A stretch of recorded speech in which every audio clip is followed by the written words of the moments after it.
All right, cool. So you have your image or images in there. If you just have one, you're going to copy it, but if you have multiple, highlight them, right click, copy, and then open the foil fill in start, which I will share with you. You're going to customize that. Might take a second here. You got to replace what you already have going and wait for it to start.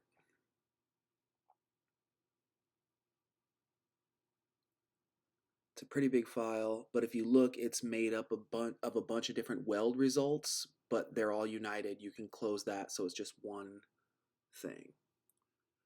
Go ahead and paste in your other image. You're going to go up and you're going to change it to foil fine. And I like to change the color to gold just so I can see it. That doesn't really matter for the moment. And you're going to place it over top of your foil fill in start. You're going to take however many images you have, you're going to go down and you're going to unite those images. Give it a second, and now you have two things to unite. You're going to select both of those, and you're going to go down to slice. Now you press it, doesn't look like it's doing anything. I always end up pressing it 2 or 3 times, doesn't really matter. Once you press it once, it actually does work.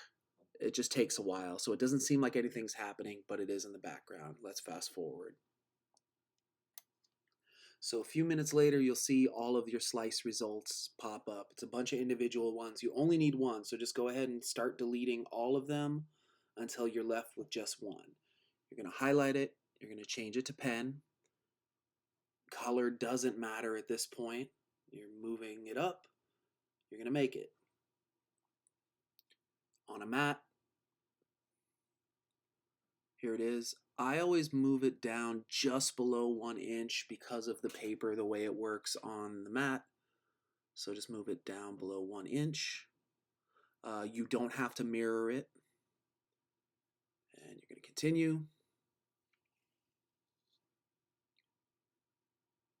Now I have tattoo paper, but I want to show you something. If you go into Browse All Materials, and you go down to Manual Settings, I think that's Manual Settings, find tattoo paper. It is in Cricut.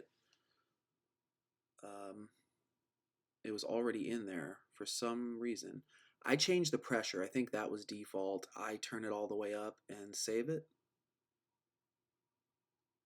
And you can just click out, select your tattoo paper at default pressure. And now we're going to move over to live video. From this point, we're going to take a regular ballpoint pen and we're going to put it in the A slot. And you're going to lock it down. Now push it all the way down and pull it back just a little bit. You don't want it all the way down, but you don't want it too high that it's not going to touch the paper. We're going to take our tattoo sheet and we're going to fold back the yellow and get rid of that. It tends to stick on the mat really bad for me, so I just end up getting rid of it. I'm going to take our other sheet. We're going to pop that down. Make sure it's nice and smooth. Get rid of the protector sheet. And then take a little bit of painter's tape. 1 sec here. And we're going to do the top just to secure it. I normally do it right up to the line of where the fold is anyway. And then another piece down at the bottom so it doesn't get wibbly wobbly. Let's go like that. And we're ready to go. Load that in the machine. Make sure it's straight. Go ahead, let it do its thing. We'll fast forward here.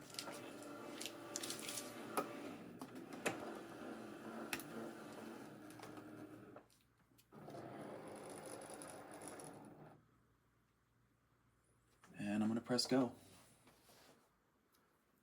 Now, this does line by line. The more intricate your design is, the longer this is gonna take.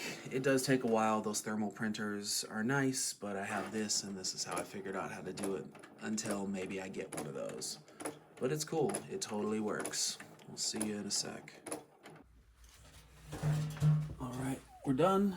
Go ahead and unload that. Take the painter's tape off.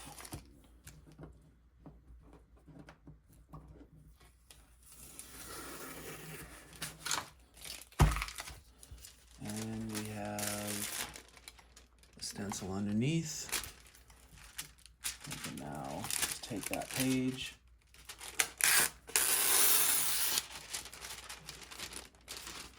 We've got our pen side and our stencil side, and just let the pen dry a little bit, and then you can go ahead and just rip this right off. And it is good to go. Cricut Stencils.